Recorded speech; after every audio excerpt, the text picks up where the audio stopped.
And welcome back, everybody, to another episode of Life from the Inside Out with Kris. And I hope that you've been enjoying the episodes we've been putting out there. I'm excited to be with Serge and ready to do another one. So that's should be a nice time.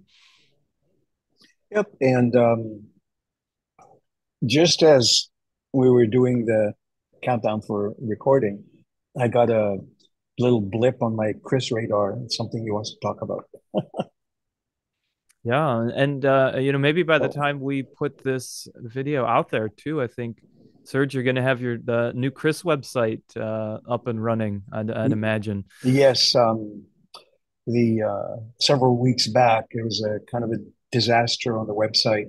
Um, WordPress tried to do an update, and because of a defunct theme that we didn't know about, the whole site was shredded. There was only some text left. So it's being rebuilt, look differently, but more user friendly, easier to navigate. And it's basically almost ready. We're probably going to be launching it this coming week. Yeah, and it's still at So I'm very happy with that. channelingchris.com. Yes, same domain name. Okay. Yeah, I got a sneak preview. Sorry, viewers, but I have to say that it looks excellent. Yeah, I'm looking forward to exploring it myself. And I've actually, initially, I felt overwhelmed because it's been like 10 to 12 years since I played around with WordPress and it's evolved considerably. It's almost like a different creature now. And fortunately, our friend from Malaysia, KP, works in that particular um, theme called Elementor. And he's been extremely helpful to put it together. And I'm slowly learning how to play with some of the elements in it. So it's kind of fun. All right. Yeah. Well, thanks to KP. Hopefully he's watching. I know he's emailed me and tunes into some of these. So Yeah. yeah. Yeah. He actually follows our videos and he likes it. Yeah. He's been following Chris for a long time. Excellent. Well, I think you said there's some ideas that dropped in, and let's see what Kris has to say, if you're ready. Yep.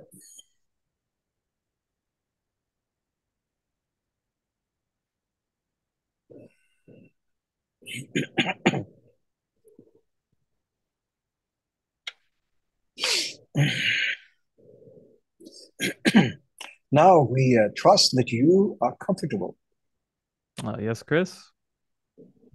and we thank you for your consideration and also the consideration of our viewers.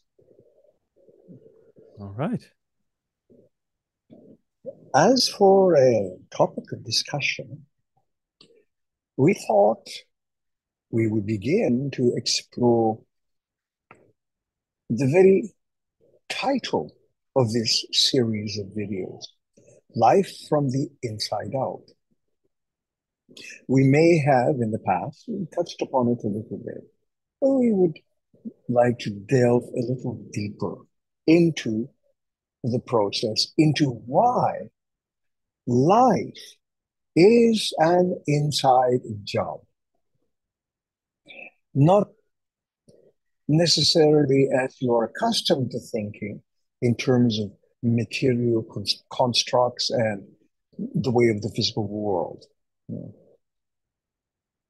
And it comes down to a small question we asked Joseph recently, or at least he caught part of a discussion in his awareness. Because there is this focus of Joseph's, like there is a focus of each of you, that preoccupies itself with the daily ins and outs of physical material life. But there is a larger part of you that also preoccupies itself with the ins and outs of reality creation. It does not occur at the conscious physical level. though you can begin to tap into it and appreciate those rather larger processes of life. And it has to do with your thoughts, with the way you organize your thoughts, your thinking, and what you might so very quaintly refer to as your energy. So the question being discussed with Joseph at that inner consciousness level was, what shapes your life? Is it perhaps your parents? Is it perhaps your teachers, your peers, your family unit, your society, your culture, your nation, or perhaps even the whole world? Do all of these have input into your life? Do they shape your life?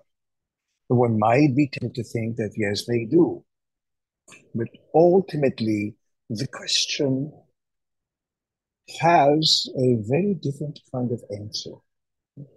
And that answer is that you shape your life, not according to outside or external events, conditions, and circumstances, but you do so by the conclusions that you arrive at. The things that you conclude are your reality. These are the elements, the building blocks of your life experience, including the conditions, the events, circumstances of that life, plus the actual materialization or physicalization of the world you apparently navigate, which could be your home, your neighborhood, your town, and all of the physical elements that comprise it. These are all the externalizations of the conclusions you arrive at in your own mind. So what it boils down to is what you do in your mind is what is.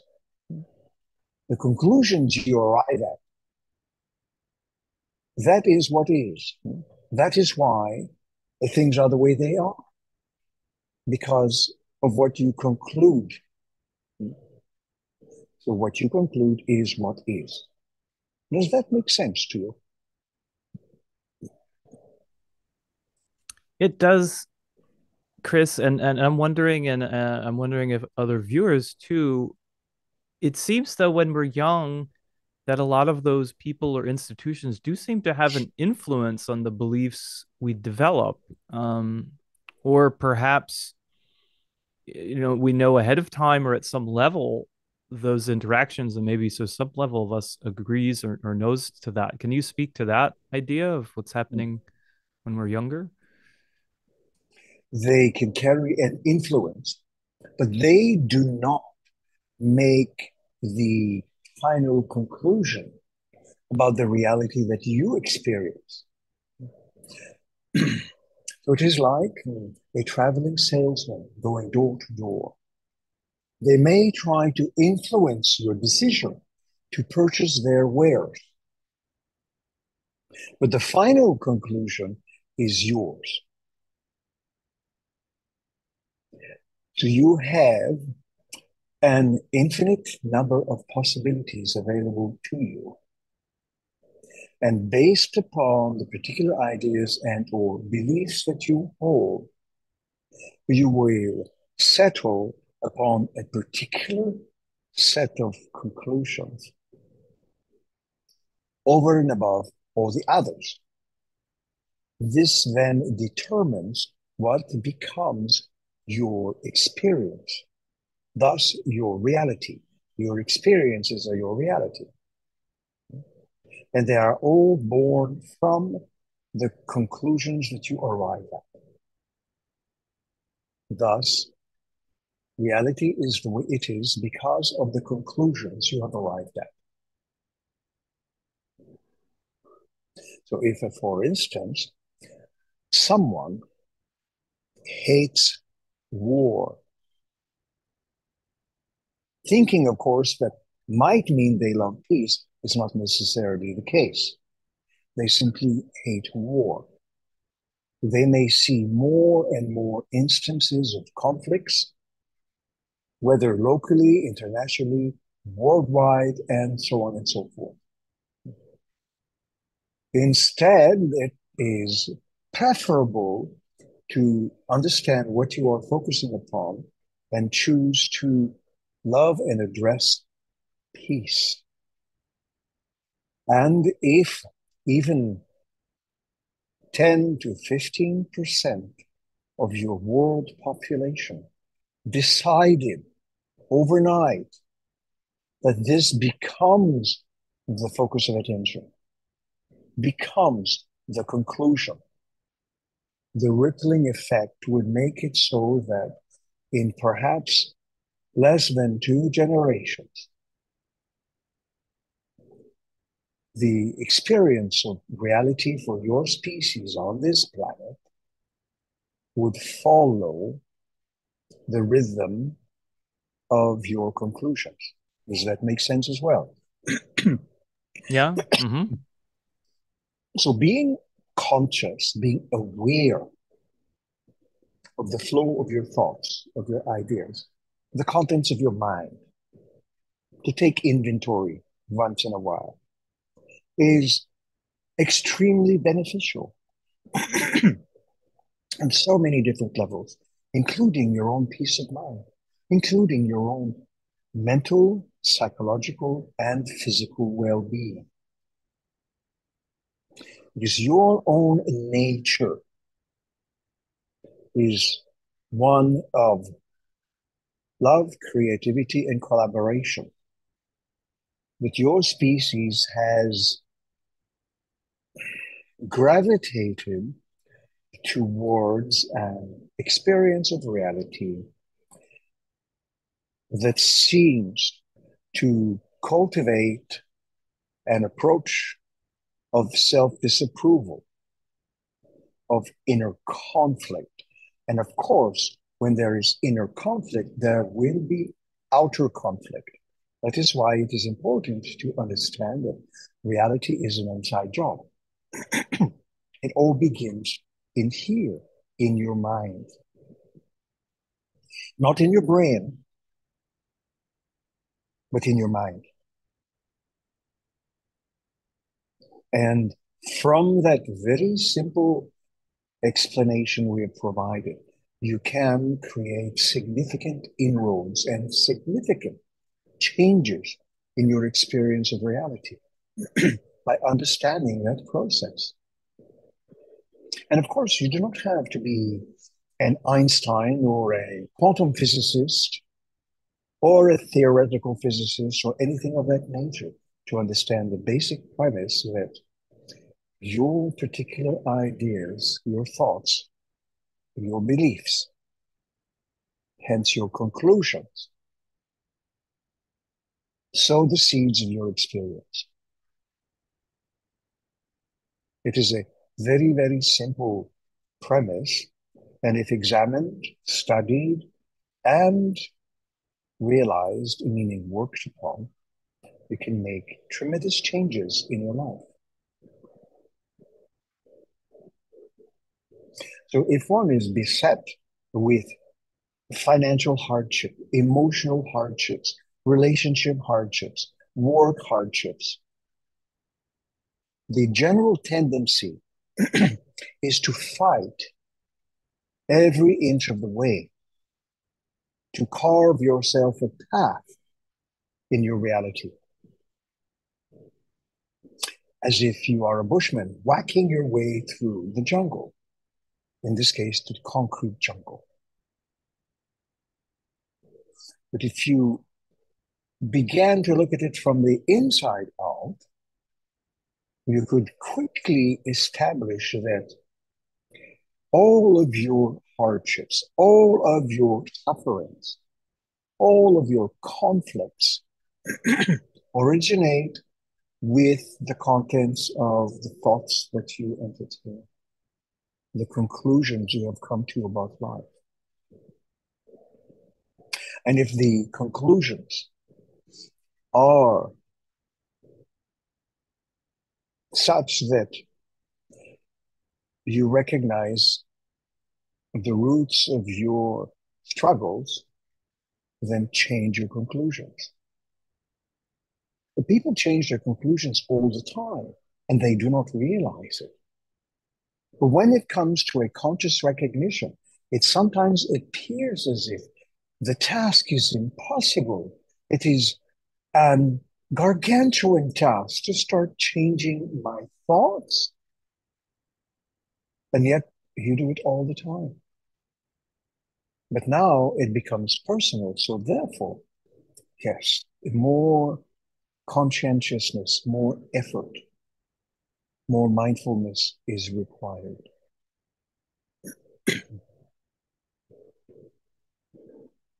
Does that also make sense to you?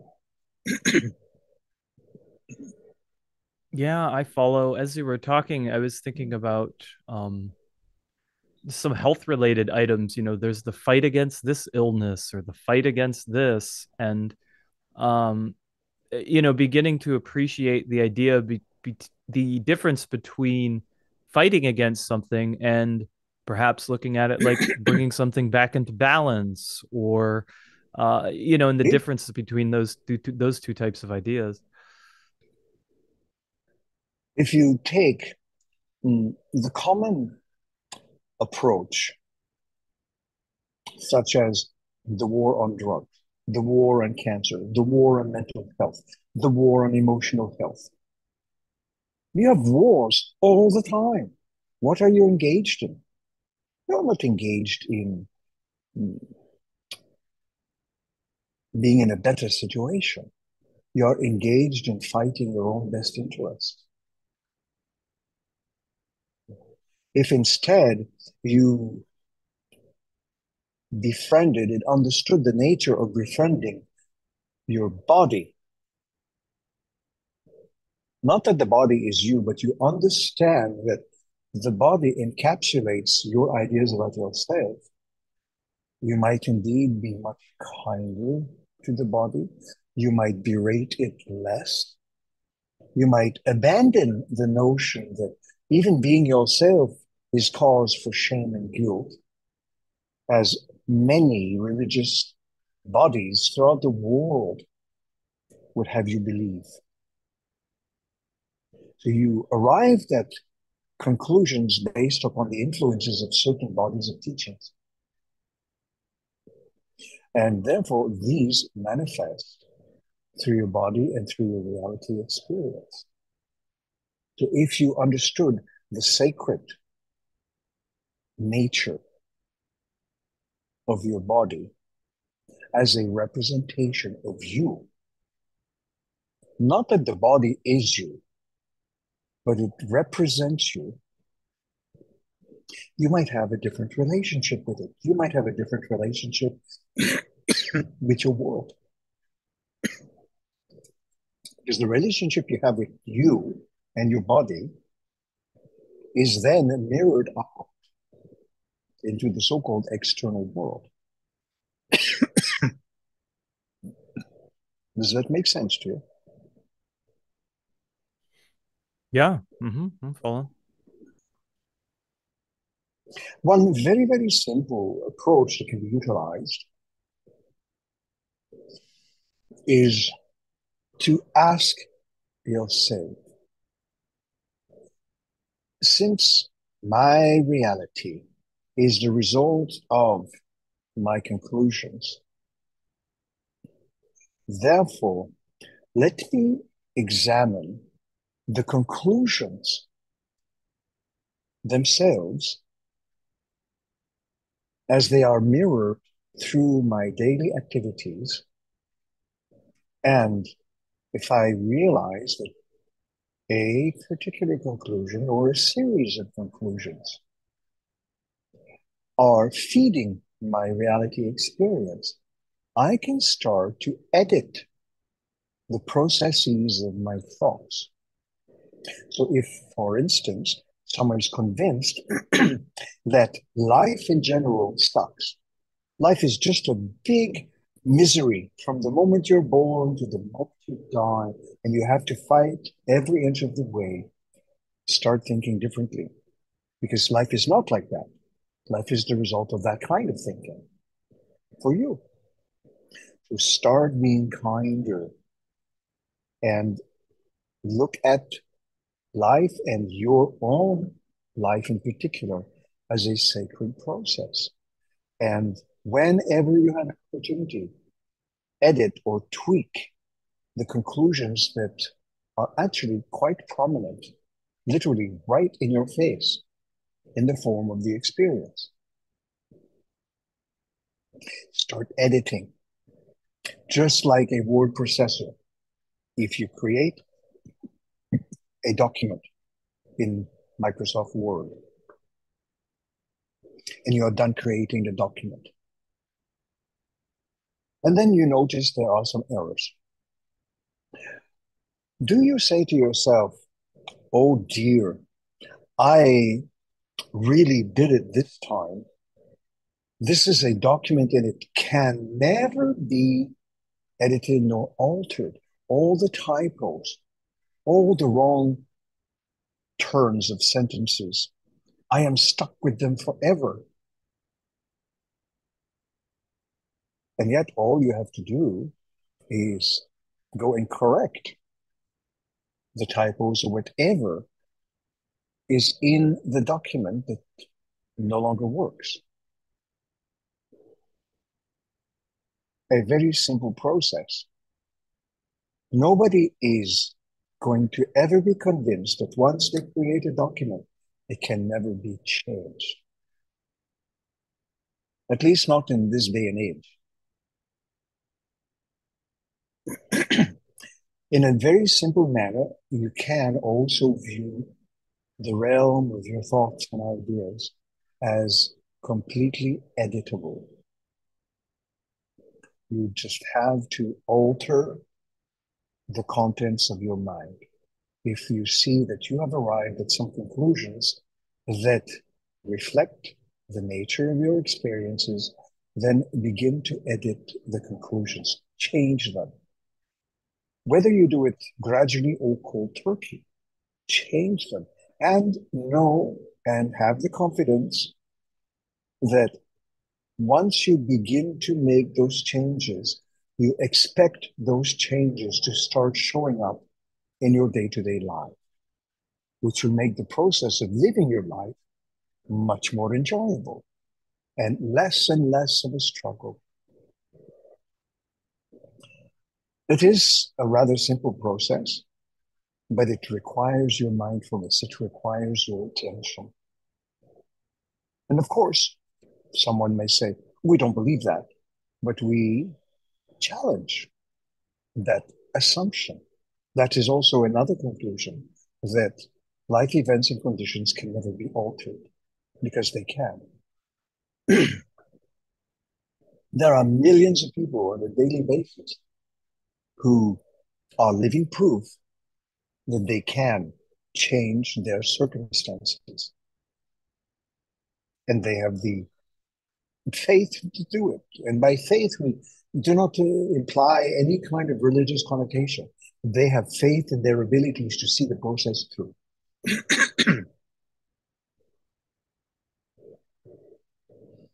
Does that make sense?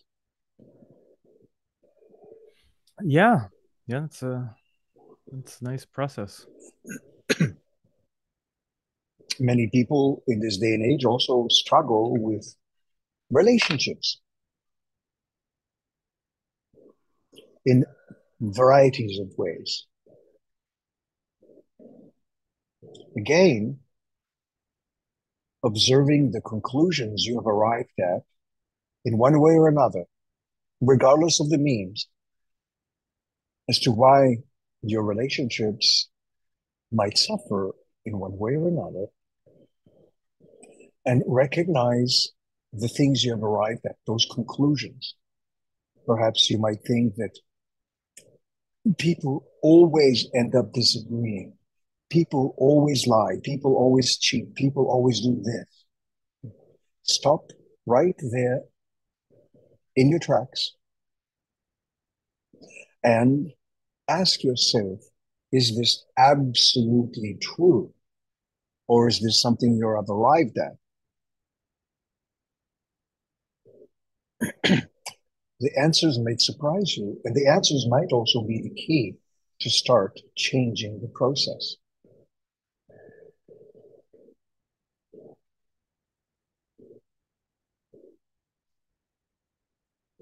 And please feel free to interject. We do not mean to hog the whole time. Well, I was just soaking it up, Kris. Yeah, I had a ability to um reflect on a similar process. Recently, I was pulling out of a tight parking spot and with a big car I wasn't used to driving and accidentally scraped the back of somebody's bumper and they wanted to turn it into insurance and these different things. But which was something I consider a negative uh, occurrence. But I noticed that the way I was approaching it was very different. And it makes me think of what you were just saying. And what I was noticing was, yeah, there were things to, I think denying that that happened would have been ineffective way to deal with it. But really dealing with it only took about, I don't know, 15, 20 minutes of my time. But I also noticed my mind wanted to go back to it and ruminate, like, oh, I shouldn't have done that, or I'm not paying attention, or like beat myself up. But with working on some of these techniques, I was able to catch myself and then go, well, you know what? At this moment, I've dealt with that. I don't need to think about that. I can enjoy being in the trees or the forest or whatever I was doing. Um, and so I think that's an example or a way of like um we don't want to deny things, but yet we can realize where do we want to focus our attention. And I think had I focused on it or ruminated on that more, it would have blown up or perhaps created more events like that. Is that true? It might very well have. And the key, as you mentioned it, is do you want to ruminate on the negative side of a situation, or do you want to consider possibilities and opportunities to change your mindset? So, if you notice that your attitude goes to the negative, everything seems to be insurmountable. Everything is therefore unsurmountable because that is your attitude. If you change your attitude, then you begin to find intuitive solutions. You begin to recognize, oh, I don't need to be angry for the next 3 days because of something minor that happened. I can just let it go. I can see that there is an opportunity for growth and learning and move on.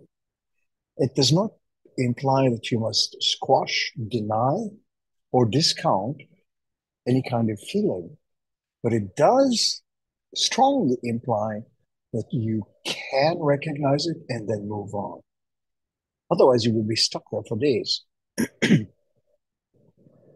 So you have the ability to switch your mindset. You just have to act upon it. You have to make that conscious effort.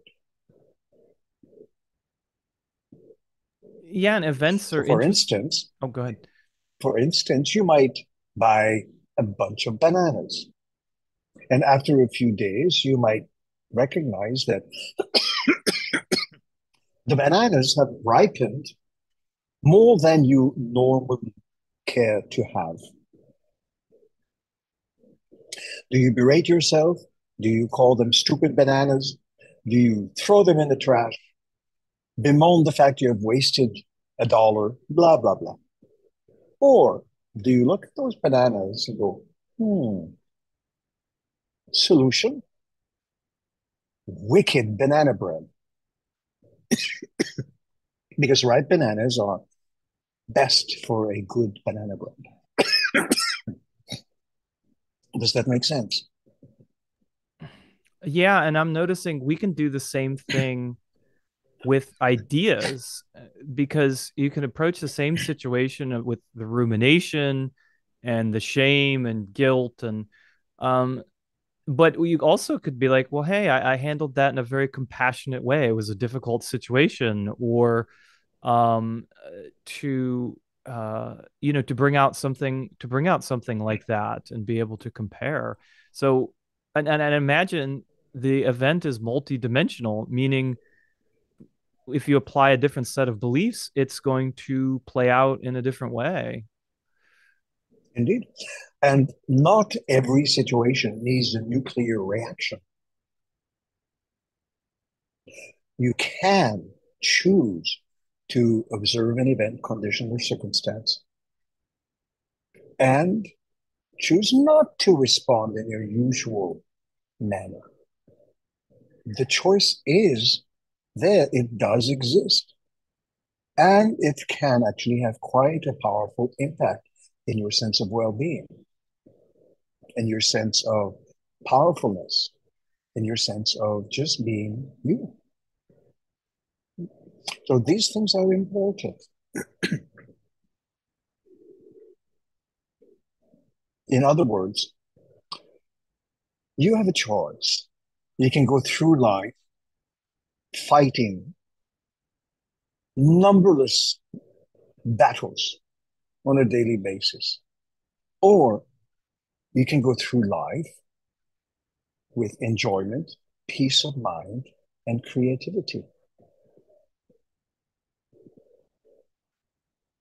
They both use the same thing: energy, attitude, thoughts, beliefs. The manner in which they're used is different, that is all, but it's the same energy. Just like electricity, you can use it to heat or cool your homes, to light your homes, and so many other things.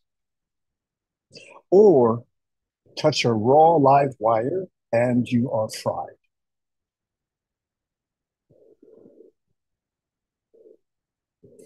It is the one thing, electricity, the manner in which you use it has an impact.